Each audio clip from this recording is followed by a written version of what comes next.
জানি যে গত কয়েকদিন ধরে ভারতীয় মিডিয়ায় আমাদের দেশ সম্পর্কে নানা ধরনের খবর ছাপা হচ্ছে, যার ম্যাক্সিমামই হলো ভুয়া খবর। এবং কেবল মিডিয়াতে নয়, সোশ্যাল মিডিয়াতেও আমরা নানা রকম উদ্ভট খবর, নানা রকম ভিডিও দেখছি, যে ভিডিওতে দাবি করা হচ্ছে যে হিন্দু নারীদের ধর্ষণ করা হচ্ছে, কোথাও দাবি করা হচ্ছে যে হিন্দু সন্তানকে নিয়ে গেছে কেউ, তাকে উদ্ধারের জন্য মানববন্ধন করা হচ্ছে। এসব নানা ধরনের খবর কিন্তু ছাপা হচ্ছে। তো এই যে কোনটা ভুয়া নয়, এগুলি দেখার জন্য এই দেশে আর কি পৃথিবীতেও বলতে পারেন আপনি নানা ধরনের ফ্যাক্ট চেকার আছে। এই ফ্যাক্ট চেকারগুলোতে আপনারা যেও চেক করতে পারেন। বাংলাদেশে যে ফ্যাক্ট চেক প্রতিষ্ঠানটি খুবই জনপ্রিয় এবং খুবই এরই মধ্যে অনেক নাম করেছে, অনেক বড় বড় ভুয়া নিউজকে তারা আইডেন্টিফাই করেছে, সেটার নাম হলো রিউমার স্ক্যানার। আপনার গুগলে যে রিউমার স্ক্যানার দিয়ে সার্চ দিলে পেয়ে যাবেন। এরা যে কাজটা করে, কোনো একটা রিউমারকে, গুজবকে আইডেন্টিফাই করে এবং বলে এটা কিভাবে গুজব হলো, মূল ঘটনাটা কি, এবং তারা কিভাবে কোন ছবিকে কোথা থেকে নিয়েছে, কোন ভিডিওকে কোথা থেকে নিয়ে কিভাবে তারা একটা গুজবের মতো করে বানিয়ে মানুষকে ধোঁকা দেওয়া, মানুষকে বিভ্রান্ত করার চেষ্টা করছে, এরা সেগুলি বের করে। তো এই রিউমার স্ক্যানার গতকালকে মানে 6 তারিখে একটা নিউজ তারা করেছে যে ভারতীয় শিরোনাম ছিল ভারতীয় গণমাধ্যমে বাংলাদেশ নিয়ে ভুয়া খবরের ছড়াছড়ি।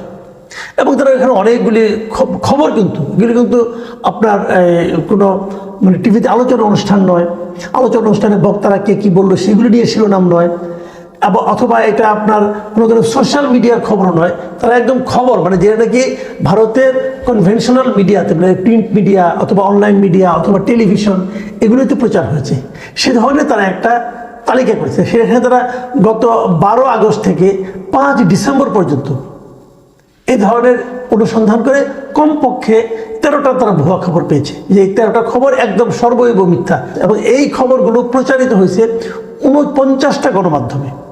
তাদের 49টা গণমাধ্যমে এই ভুয়া খবরগুলি প্রচার হয়েছে। এবং এখানে সর্বাধিক প্রচার করেছে রিপাবলিক বাংলা নামে যে টিভিটা আছে, ওরা এরকম 5টা গুজবের খবর হিসেবে প্রচার করেছে।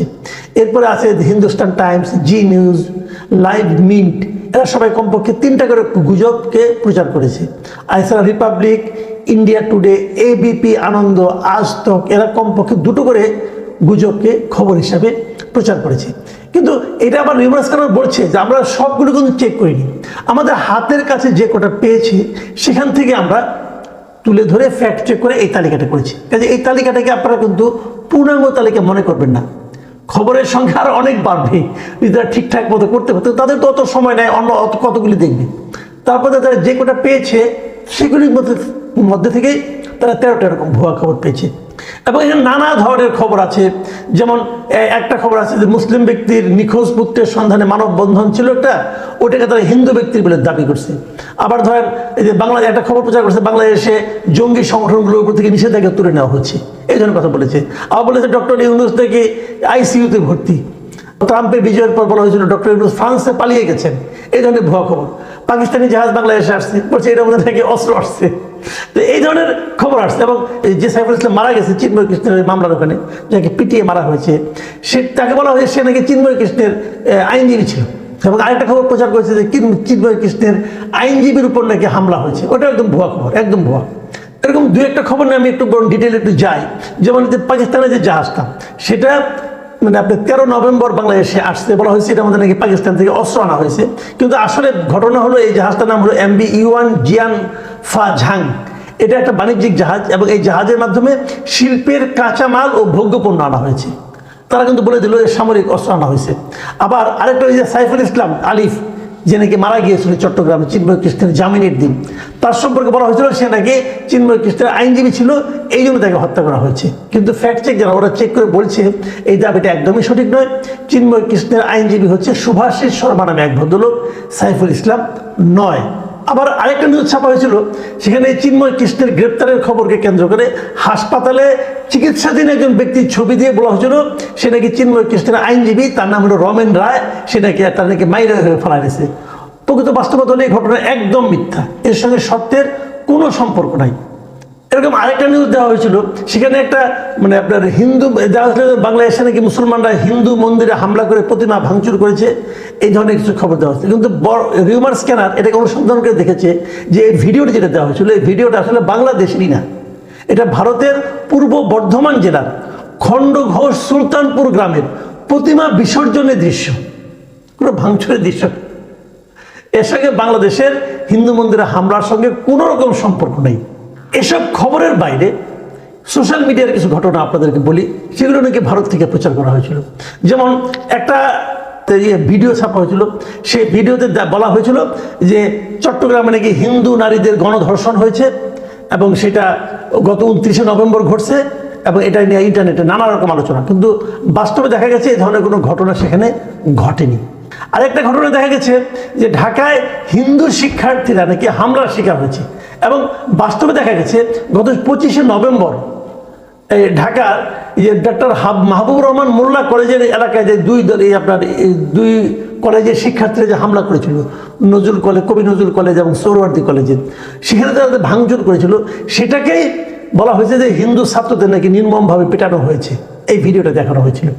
আরেকটা দেখুন, ভিডিওটা আমি একটা স্থিরচিত্র আপনাদের দেখাচ্ছি আর কি। আরেকটা ছবিতে দেখানো একটা ভিডিও প্রচার করা হয়েছে, এবং সেই প্রচারে বলা হয়েছে যে বাংলাদেশে একাধিক হিন্দু নারী ও শিশুকে মুসলমানরা ধর্ষণ করেছে, ধর্ষণ করার পর হত্যা করেছে, এবং এই ধরনের একটা ভিডিও প্রচার করা হয়েছে, এবং সেই ভিডিওটা এক্সে পোস্ট করা হয়েছে, এবং এক্সের এই পোস্টটা 5 লক্ষেরও বেশিবার দেখা হয়েছে। ভাবুন, যারা দেখেছে সবাই কিন্তু বিশ্বাস করেছে এটা হিন্দিতে লেখা একটা ভিডিও আর কি। তো এখন বাস্তব হলো যে এটা মানে বাংলাদেশে কোনো ঘটনাই না। এই ভিডিওটা মানে মুসলমানদের দ্বারা হিন্দুদের নারী শিশুদের ধর্ষণের কোনো দৃশ্য নয়, এটা বাংলাদেশেরই কোনো ছবি নয়। এটা গত জুলাইয়ে ভারতের উত্তরপ্রদেশে একটি ধর্মীয় উৎসবে পদদলিত হয়ে শতাধিক নারী ও শিশুর মৃত্যু যে হয়েছিল তার ভিডিও এটা। এবং এটা প্রথমে অভিনন্দন কুমার নামে একজন ইউটিউব তার চ্যানেলে মানে প্রচার করেছিল 3 জুলাই, সেটাকেই আইনা এখানে নভেম্বর মাসে দেখানো হয়েছে যে বাংলাদেশে মুসলমান নাকি হিন্দু নারী শিশুদেরকে ধর্ষণ করে তার হত্যা করেছে। ভাবুন একবার। আরেকটা ভিডিও দেখানো হয়েছে যে হিন্দুদের উপর হামলার একটা ভিডিও দেখানো হয়েছিল। সেই ঘটনাটা আসলে হিন্দুদের উপর হামলা কোনো ঘটনা না, শেরপুরে মানে আমাদের বাংলাদেশের শেরপুরের খাজা বদরুদ্দোজা হায়দার ওরফে দোজা পীরের দরবারে এই হামলার ঘটনা হয়। মানে একটা মানে মুসলমানদের পীরের দরবারের হামলাকে তারা প্রচার করেছে যে এটা নাকি হিন্দুদের উপর হামলা। মানে এভাবে তারা যে অপপ্রচার করে চালিয়েছে, এগুলো দেখলে যে কারো মাথা গরম হয়ে যাবে যে আসলে এরকম হচ্ছে। বাস্তবে এগুলো কোনোটারই কোনো সত্যতা নাই, সবগুলো হলো অপপ্রচার। কেন করছে তারা এগুলো করে তারা কী লাভ করছে? তারা কি বাংলাদেশকে এইভাবে হিন্দুদের নির্যাতনের খবর ছড়িয়ে তারা হয়তো একটা সাম্প্রদায়িক দাঙ্গা বাঁধানোর চেষ্টা করছে বলে আমাদের ধারণা। তবে আমরা অবশ্যই নেতিবাচক কিছু দিক দেখব, সেটা হলো এই ঘটনার প্রেক্ষিতে এবং ভারতীয় মিডিয়ার এরকম অপপ্রচারের প্রেক্ষিতে বাংলাদেশের সরকার সমস্ত রাজনৈতিক দলদের নিয়ে বসেছিল এবং তারা ঐক্যবদ্ধ হয়েছে জাতীয় স্বার্থে। এই জিনিসটা একটা বড় মেসেজ কিন্তু আমি মনে করি। আমি জানি না কেন তারা করছে এরকম দাঙ্গা বাঁধিয়ে অথবা এরকম একটা অস্থিতিশীল অবস্থা তৈরি করে। তারা যদি মনে করে থাকে যে তারা তাদের অনুগত সরকারকে এখানে বসাতে পারবে, আমার মনে হয় এই জিনিসটা বোধহয় বাস্তবসম্মত নয়।